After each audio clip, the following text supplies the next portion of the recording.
接下来这场演讲，讲师是来自 Seventh Beat Games 的共同创办人 Hafiz Asman， 题目为值得$16的一键节奏游戏，极端限制下的付费游戏设计。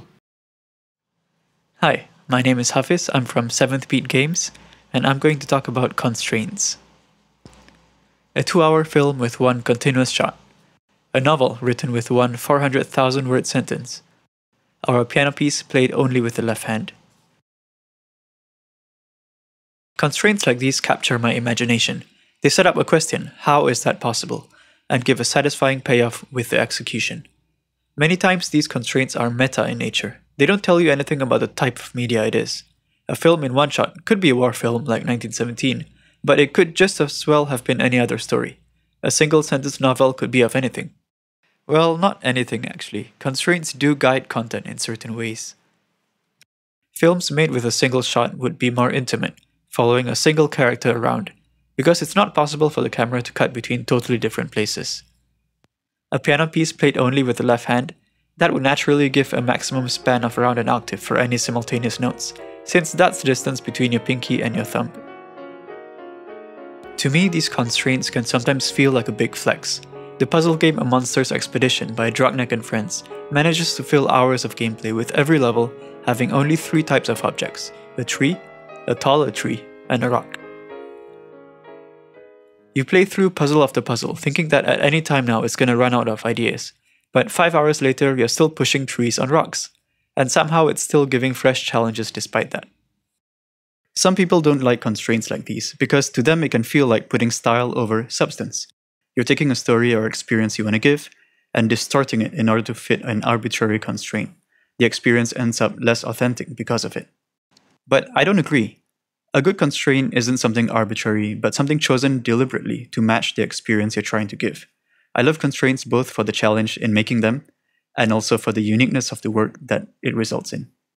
So in this session, I'll talk about 2 games I've designed, Rhythm Doctor and A Dance of Fire and Ice. I'll talk about the constraints they each have, how having them helped the game, and how I came up with ideas and mechanics under these constraints. To begin, I'll show a bit of footage from each game so you get the idea. Rhythm Doctor is a rhythm game where you heal patients by pressing the spacebar in time to their heartbeats. You count to 7 and you press space on the 7th beat. 1 2 3 4 5 6 7 1 2 3 4 5 6 7 1 2 3 4 5 6 7 1 2 3 4 5 6 1 2 3 4 5 6 1 2 3 4 And A Dance of Fire and Ice is a rhythm game where you control 2 orbiting planets down a track by pressing a key every time the planet overlaps with the next tile on the track.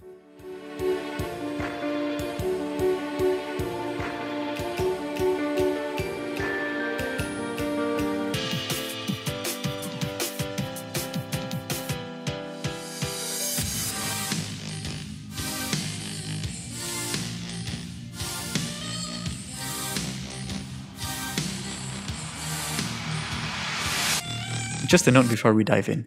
Both these games started as prototypes that I designed by myself, but after we released public demos of both games, we found other level designers who liked the game and wanted to join the team to help. So I'll talk about my core game design decisions, but the final products are the work of a whole team.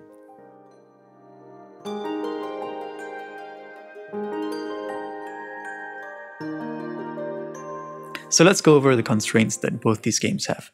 Firstly, you might have already noticed that they're both rhythm games and they're both one-button games. The rhythm game genre is already a giant constraint in itself. A deterministic rhythm game is the most straightforward type of game of all. You see a note, you hit a button, there's no freedom of choice.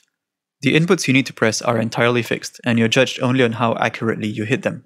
And indeed, most rhythm games visualize the notes purely in the way that is as straightforward as possible. The point of playing these games is just to get into a flow of reading patterns and pressing buttons, and for the interface to make that as easy as possible.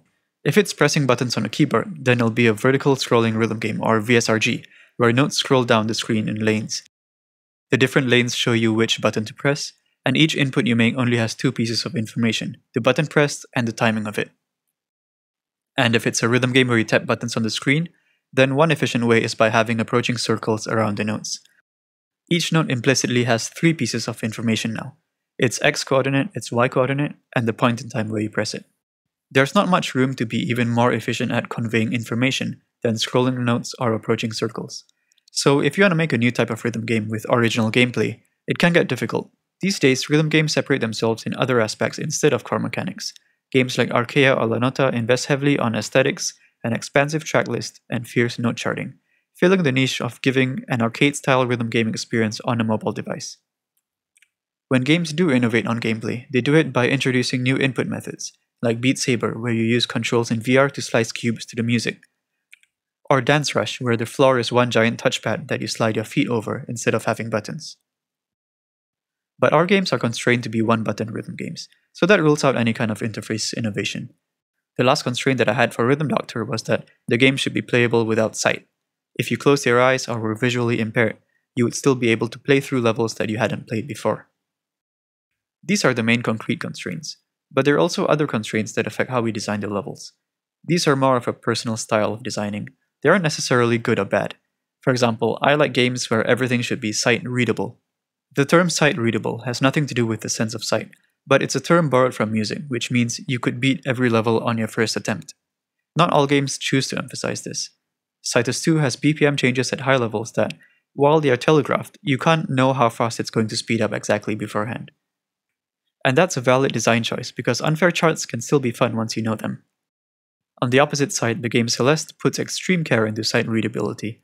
Whenever there are platforming sections that span more than one screen, they always include a binoculars feature that lets you survey and plan your route beforehand. This is more the design philosophy that I personally align with. And finally, I also wanted the element of surprise, to make every level introduce a new game mechanic or twist to keep the game interesting throughout. This is purely a personal decision. I just like games that surprise me. These kinds of smaller decisions are what will make up your own recognizable style of gameplay design as a designer. A game designer friend, Wan Hasmir from Metronomic, described my game design style as doyagao, a Japanese phrase that literally means smug face. In broad terms, it's a style that challenges the player to keep up by adding twists in a playful way. So that's it, making a rhythm game that's one button, playable without sight, sight-readable, and surprising. The question you might ask here is, why did I subject myself to all these constraints? And the answer is that it's fun. To me, it's the game design equivalent of those people who try to beat Mario 64 without pressing the jump button. Just extra challenges that you try to see if it's possible. To be clear, I don't start with a full list of constraints and then try to come up with some game mechanic around all of them. Instead, it's after I come up with an idea that I like, I decide which constraints I want to lean into when expanding that mechanic. The challenge is in resisting the temptation to break these constraints when trying to finish your game. Rhythm Doctor was particularly inspired by Nintendo's Rhythm Heaven, another rhythm game that can be played without sight. Often it's a lot easier to be bold with game design when you can see a similar concept working in a different game. Without Rhythm Heaven, I don't think I would have even realized that such constraints were possible to work with, so I claim no credit for designing the first blind-friendly rhythm game. Instead, I'll go over how I explored the same design space myself and came up with my own unique mechanics.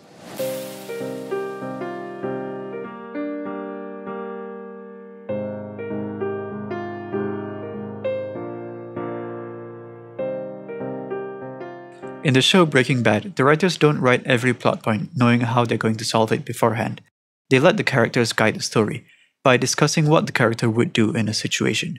This can lead them to writing themselves into tricky situations. At one point in the story, the main character, Walt, who's a meth dealer, ends up stuck in an RV with the cop outside. He needs the cop to leave without discovering him, even though the cop already knows there's someone inside the RV. The creator of the show said that 8 writers had to think for a week to figure out how he would get the cop to leave. The solution they eventually found was obscure and surprising, and as a result, surprising to the viewers too. Having constraints is just like that. You impose a challenge onto yourself, in hopes of getting something creative out of it, and what you get in the end is more interesting than if you gave yourself an easier puzzle to solve. In other words, constraints breed creativity. In Return of the Obra Dinn, designer Lucas Pope constrained himself to use a 1-bit aesthetic, that means 2 colors. Getting it to look good took a long time, but in the end he had some beautiful dithering algorithms that were totally unique in the scene. I'm not saying that struggle is always good, of course. Coding your game in assembly is really difficult, but probably won't make for a better game. But it can help you find ideas in a design space where there doesn't seem to be like there's anything to explore. Coming back to Rhythm Doctor, we initially released the demo with 4 levels, based around pressing the spacebar on the 7th beat. When it got popular and we decided to approach publishers, they rejected the game, saying that they had no idea how this would be able to span a full game. They said the game was a bit limited in scope and gameplay. And the veteran game designer was so confident that Rhythm Doctor wouldn't do well, that he emailed me to tell me I should stop working on the game. His prediction was a little off in the end. Rhythm Doctor is the highest rated rhythm game on Steam, and in the top 40 games overall by Steam user rating. I don't blame these people for not having confidence in the idea of pressing one button on the 7th beat. But in fact, I think for the kind of game I was designing, it was natural that they didn't think it would do well. There wasn't a one-button game in any genre that cost even more than $5 on Steam, and here we were thinking we could sell it for $16. I'm not saying that if publishers say your game is bad, then it will definitely sell well. But a game with a lot of constraints can sound unexciting to someone who hasn't dug deep enough to realize their potential. And as a result, if you ignore everyone else and keep digging, you could find some hidden treasure that no one else has found. If you read the Steam reviews of Rhythm Doctor, you'll see many of them also mention being surprised, don't judge a book by its cover, etc. Constraints can help you set up lower expectations, and these lowered expectations can become a strength of the game if you can capitalize on it. So overall, constraints can help you surprise.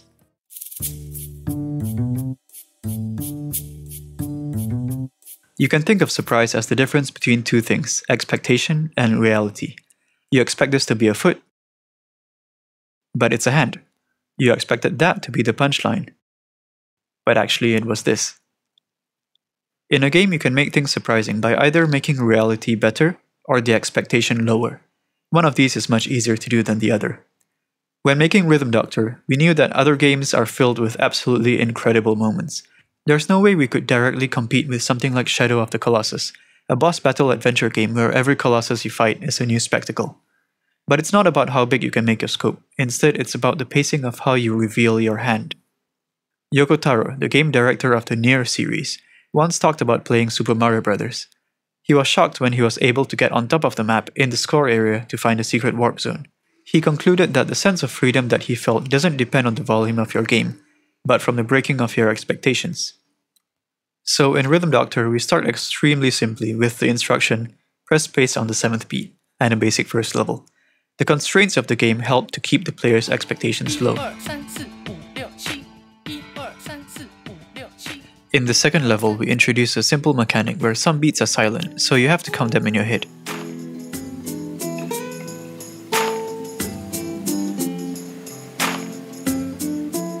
Then after that, we hit the player with their first boss battle.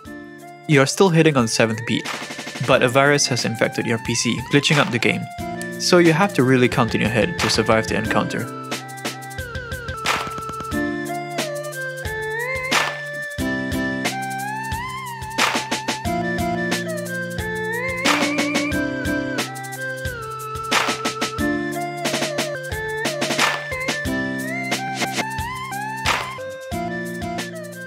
Constraints give you freedom. This sounds like a paradox, but to elaborate, what I mean is that constraints in one dimension can give you freedom in another. Rhythm Doctor has the design constraint that you can play the game while closing your eyes. You might think that this means we can afford to put less focus into the visuals if they are technically redundant. But actually, what it means is that the ceiling of what you can do with the visuals is much higher, because you don't have to communicate useful gameplay information anymore. Ready, get, set, go! In Rhythm Doctor's second act, we introduce a new patient to treat. This patient has a heart disease called supraventricular tachycardia, or SVT for short.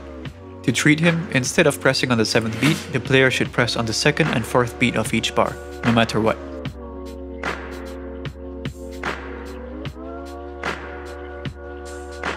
So when it later came to the second boss battle, I was thinking, what can we do that's surprising but still sticks to the same mechanic? What I learned is that having constraints doesn't always only reduce the number of ideas you can do. Sometimes the idea space grows in another direction. If the loaf of bread in this diagram represents your volume of potential ideas, then adding constraints isn't like cutting out a smaller piece of bread. Instead, it's like molding it into a different shape. The height is reduced when you flatten the bread, but as a result, there's more width to it that has other delicious ideas. So when you add a constraint to your game, you should think, what can we do because of these constraints that other games can't? Because often these constraints will give you new ground to work with. I just On the second boss level, you're still pressing a spacebar on every other beat. But we did this for the visuals. Inspired by a friend of ours, Taronuke, we made a level that moved the game window around your monitor. This is what many players have said is one of the biggest surprises in the game, and even though the gameplay is simple still, they are being caught off guard. Within levels, I try to construct a good excitement flow by setting up fake constraints and then surpassing them. When the window starts moving, that's one expectation broken.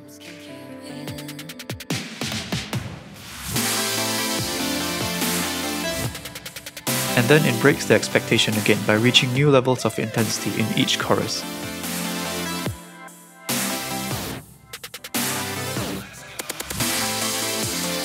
So even though the core mechanic is the same as in the other level, the experience is different. It's about the game trying to make you so excited and surprised that you miss a beat.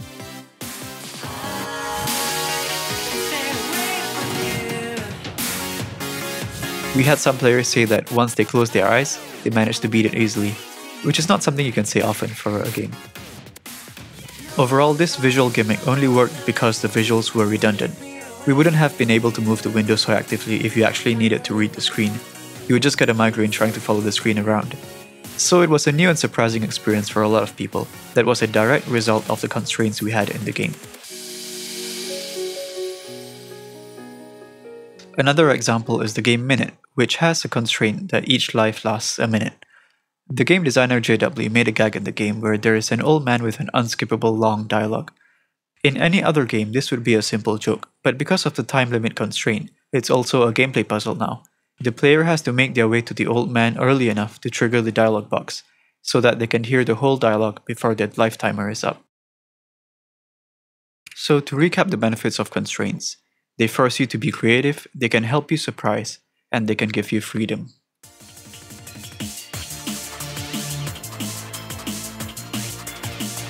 Let's go back to the SVT beats mechanic in Rhythm Doctor to explain why I designed them.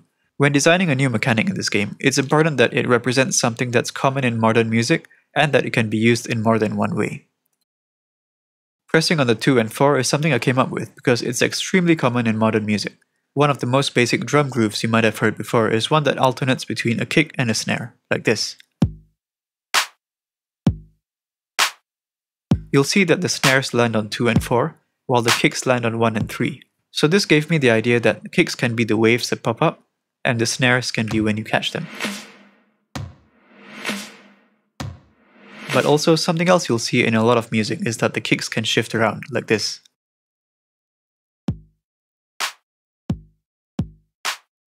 This is great because now we have a way to make the game mechanics spicier, like this.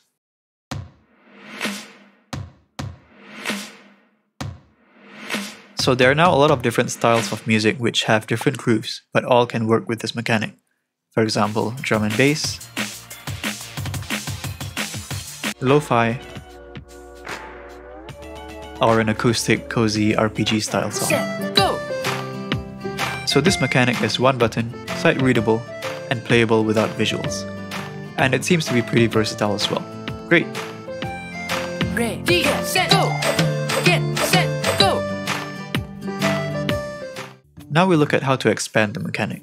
Every level in Rhythm Doctor comes with a night shift mode, which is an optional, harder variant of the same level. I was stuck for a while on how to expand the SVT beats, but then I noticed that in pop music, there's often times when the snare drops out for one count to build tension or give variety.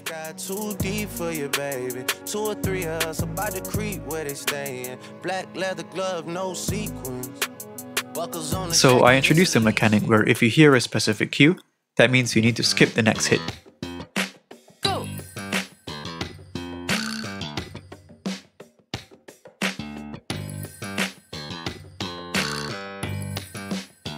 And stop! And then I wrote a song that used it. Used to write a song a day. It's just that lately my perfection's in the way of me, and I can't make no changes to save me. Wish I could write more careless. Since the mechanic was inspired by modern music, it made it easy to write a song that fit the mechanic. And stop! Another design challenge that I was stuck on for a while was making the night shift level for the first boss. The first boss level is based on the idea that you're always pressing on the 7th beat, but the rhythm never changes.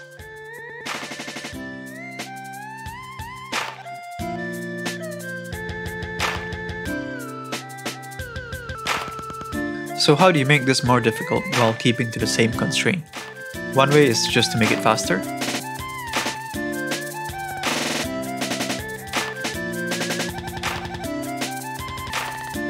But that's a little too obvious a solution for me, and it's not really that much more difficult. So I use this as a fake constraint for the first half of the level, so that I can surprise the player later. What I came up with in the end was using an irregular time signature. The player is still counting to 7, but in a 7/8 time signature, which sounds like this.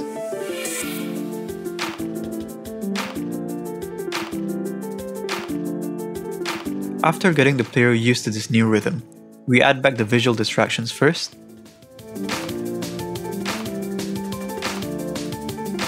and then the audio distractions as well.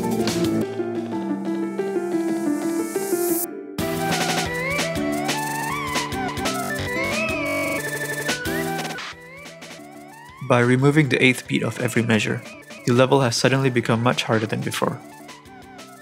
Finding these kinds of twists is what I'm always looking for, so now I'll go over my general creative process. In general, my creative process is this. First, I have a list of game design problems that I'm struggling with. It's usually more efficient for me to have many separate problems at once, so that there's a lot of fishing lines being casted at once. Then, I let these problems sit at the back of my head so that whenever I play a new game or listen to new music, I'll experience everything from the perspective of whether it can help with any of those problems. A lot of times though, I find interesting ideas that could be useful in the future, but I don't know how yet. So I have a giant board with hundreds of ideas written down over the years. What happens is that after some time, I'm able to combine a few of these ideas at once to solve one of the design problems I've been having. Here are some final things to bear in mind. Sticking to constraints can take time. Rhythm Doctor took 8 years between the first Flash demo and the commercial release. Of course, the active development time wasn't that long. We were still in college for many of the years. But the long time scale was good because it took a long time for ideas to marinate in my subconscious. I get like one big idea every few months. You might not have the privilege or desire for such a long development cycle. One thing that helped speed up getting ideas, by the way, was making a level editor, so other people could explore the idea space instead of us. There are a few levels in our game that are made by guest level designers from the community, and I myself have found a lot of inspiration from the community levels. Secondly, some constraints can be difficult to market. Super Meat Boy Forever is a sequel to Super Meat Boy that only uses 2 buttons. The game design is fantastic. I loved every second of playing it. But many people, or maybe just a loud minority, couldn't get past the fact that Meat Boy's moveset was reduced to 2 buttons from the original game, because from the outside it looks like a downgrade. They would say things like, why did it turn into a mobile autorunner game? Again, it's a good game, so I'd call it successful as a game design exercise. It just wasn't as popular as a commercial product. For our own games, we avoid using the term 1 button as a selling point, because it's relevant to me as a game designer, but it doesn't carry an inherent positive connotation to potential consumers. A lot of people associate 1 button games with mobile games, free-to-play games, and so on.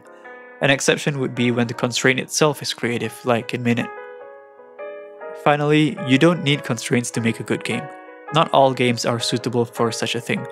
But if you have a game you're working on, you might find it helpful to look at what its natural constraints are and how you can use that to your advantage like we did. Thanks to Winston Lee for the diagrams, my teammates in 7th Beat Games, TGDF for having me, and thank you for listening.